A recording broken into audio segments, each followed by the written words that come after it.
They've been waiting 24 years to host an NBA Finals game in Toronto, and already there is some reason to celebrate. Raptors draw first blood tonight over the defending champs. Pascal Siakam had the game of his life with 32 points. Steph Curry kept the Warriors close throughout the night. He finished with 34 along the way, but late buckets by Kawhi Leonard and the rejuvenated Fred VanVleet. Round and round it went. It fell. So do the Warriors as Toronto takes a 1-0 lead with a 118-109 Game 1 victory. 50% shooting for the home team. They knocked down 13 threes and played consistently great defense against the Warriors tonight, who managed to shoot just under 44% and didn't get much offensively beyond the Splash Brothers, who combined for 55 points. Post-game coverage underway here on NBA TV. Welcome everybody inside a very loud Scotiabank Arena. Danny Green, part of the attack tonight on both sides. He's with us here immediately. I should introduce the other Hall of Famers on the set as well. Grant Hill, Isiah Thomas, Charles Barkley. Not more important tonight, but important nonetheless. First of all, you've been through this before. Haven't been through it here. What was it like here tonight? The atmosphere was incredible. The energy was amazing, man, and we needed it. You have a little 5-day break. They had a 10-day break. I think it was in our advantage. They might have been a little rusty. It doesn't look like it looking at the stat sheet. You know, Steph and Clay got going, trying to limit them even more, but we got out and running and playing our, our type of basketball. A couple series have been different.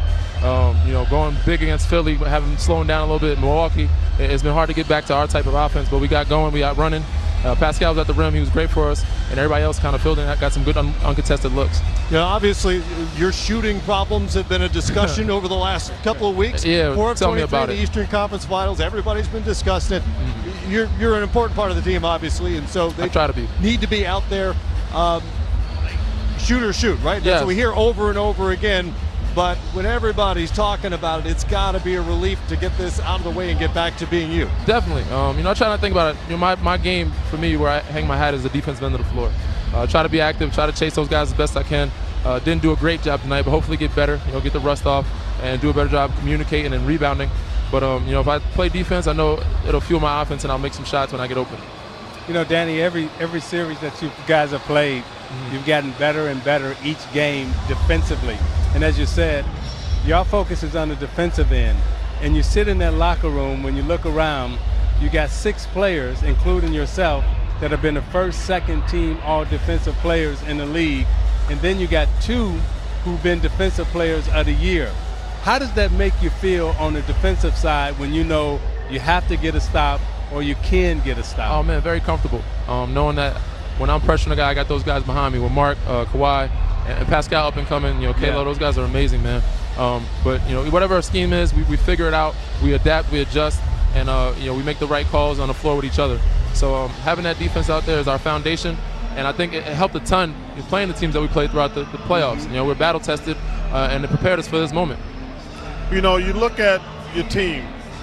You got a chance, obviously, Kawhi from San Antonio. Mm-hmm. Everybody, America's getting itself a chance to see Siakam play now. Yeah. I mean, most people think he's going to be most improved.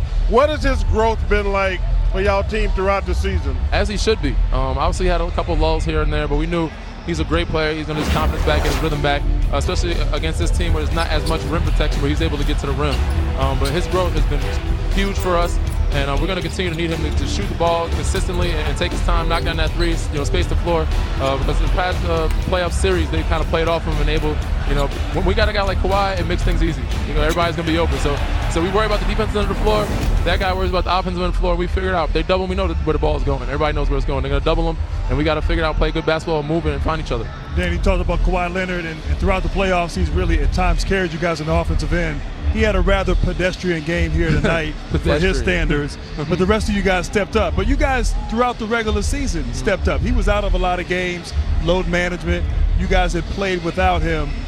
Just talk about collectively as everyone else complimenting him, stepping up and playing big while he's kind of, I won't say struggled tonight, but wasn't having his superstar game. Well, we know that teams are going to double him. They're not going to just let him keep killing They're going to throw different things at him, and he's finding ways to pick them apart. Get some assists, finding guys, offensive rebound, gets to the free throw line.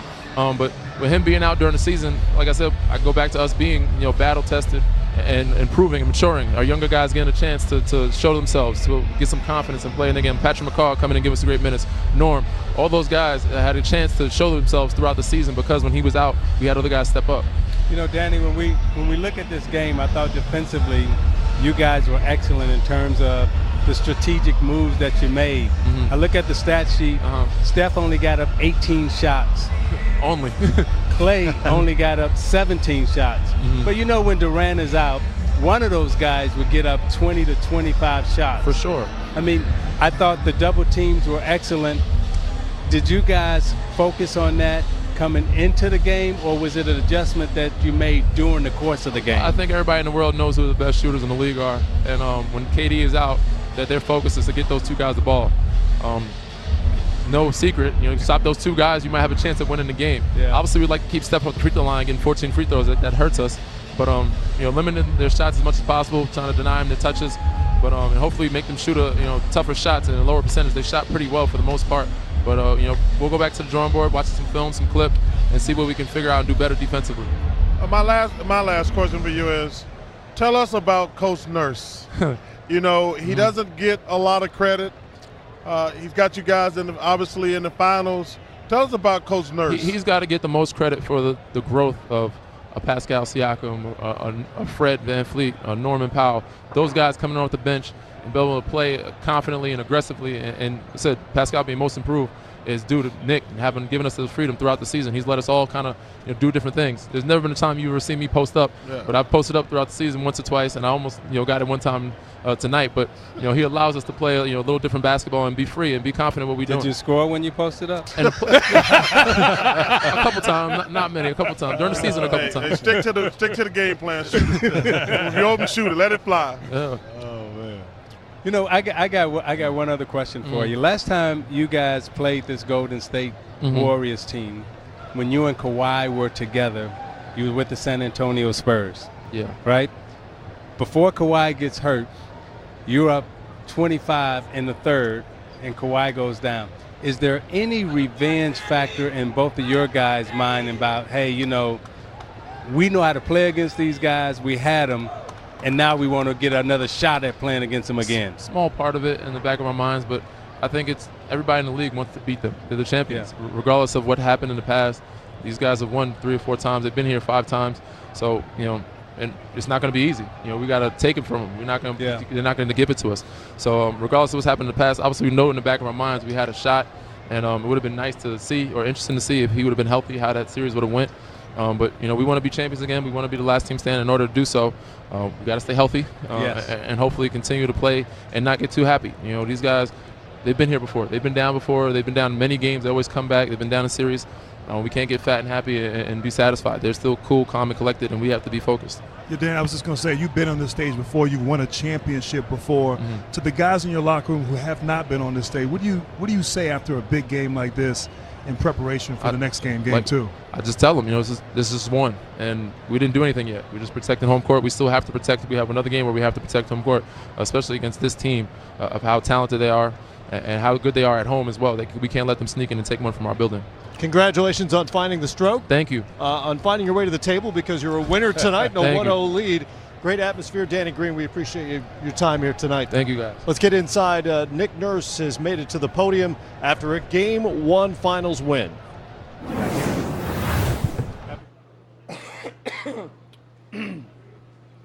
Reminder to raise your hand, and we will pass the microphone your way. Also, please state your name and affiliation before asking your question.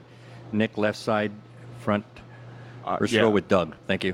Doug Smith with the Toronto Star. I guess you really didn't have to worry about how your young guys, Pascal and Freddie, would handle the enormity of the moment. They're both, how do you think they played? They were both really good. Especially, obviously, Pascal had a big offensive night. I thought he played with really good composure, right? He got to his spots and got on balance and was patient. And when he needed to go quick and get around him, he did as well. And he had a couple of real tough ones go in for him as well. But Freddie did a good job. Freddie worked hard defensively, played a lot of minutes. on Curry, and I know Curry had 34, but Freddie made him work for him. Nick, Dan Weinke with the Los Angeles Times. Centers like Marc Gasol aren't always able to stay on the court against a team like the Warriors. How was he able to be so effective tonight? Well, he's a really good defender, right? And a lot of that comes from, I always say it, a lot of it comes from desire to be a good defender and the want to stay on the court, right? But I think his IQ is really high. He knows how to get out there, and he's shown over the last few games, or maybe more than that, that he's pretty good when he gets a mismatch on a shooter. He went up in the last series and guarded Middleton really well on, when there'd be a breakdown, and he'd end up way out on the floor on those guys, and I thought he did a decent job on some of those guys tonight. Just really good reactions.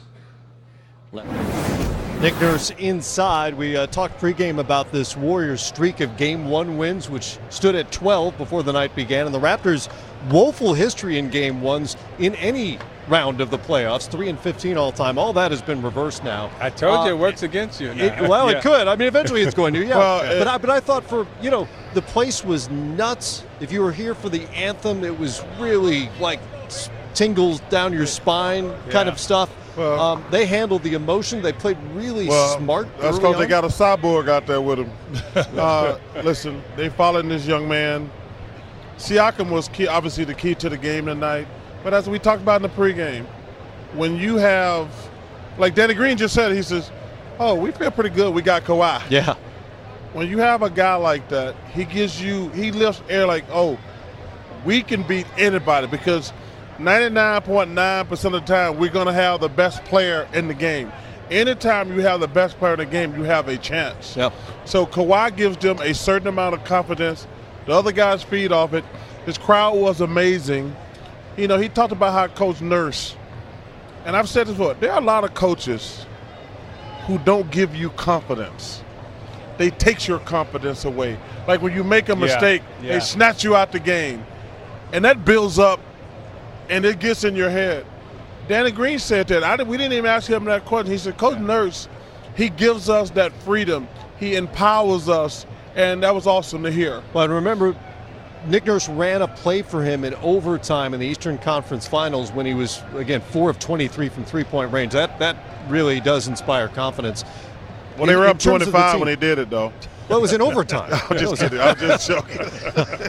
They were so good and so smart in the first quarter of the game when they really seized control, and Kawhi hadn't even played that well to that point. Is that a testament to some of the veteran guys on this team? Does it say something about maybe rust from the Warriors' point of view? They had that long layoff. How did you view that? I mean, look, the Warriors scored 109 points. So, I mean, they came out and did a decent job, but you have to tip your hat to Toronto. And the narrative was, okay, they haven't been on this stage before. This franchise has come up short.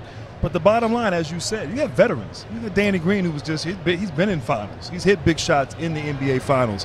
Marc Gasol has been in the conference finals. Yeah. You have guys, Kyle Lowry has experience. I mean, these guys aren't young players. Obviously, Siakam is a young player and played fantastic tonight.